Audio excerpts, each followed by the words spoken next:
The Israeli government and Hamas say they are in the final stages of indirect talks over a deal for a ceasefire and the release of hostages. Here's what we know. The deal would be carried out in 3 phases. The first would last 42 days. Negotiations to reach the second and third phases of a ceasefire agreement would begin after the first 16 days.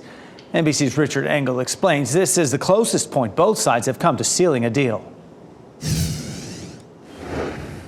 2 Israeli officials tell us that they have never been closer to reaching a ceasefire deal with Hamas, and that for the first time, they're really talking specifics about a deal. They outlined the deal as follows. First of all, this is not a one-and-done type of arrangement. It's not that Hamas just releases the hostages and the war in Gaza is over. This takes place over time in several different stages. The first one is a 48-hour pause in the fighting. Assuming that holds, Hamas releases 33 hostages.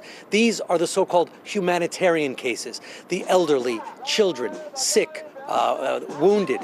If that proceeds smoothly, and this could take place in batches over 42 days, so a lot could go wrong in this period. Assuming it continues to go smoothly, it moves on to the second phase of the hostage releases. Those would be younger people, Israeli soldiers, people that Hamas could consider to be Israeli soldiers.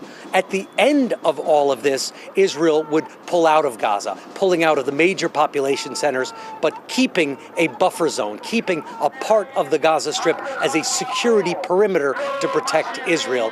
And during this process, and at the end, Israel will be releasing, it described as hundreds of Palestinian prisoners. The exact number depends on how many hostages are released alive. Richard Engel, NBC News, Jerusalem.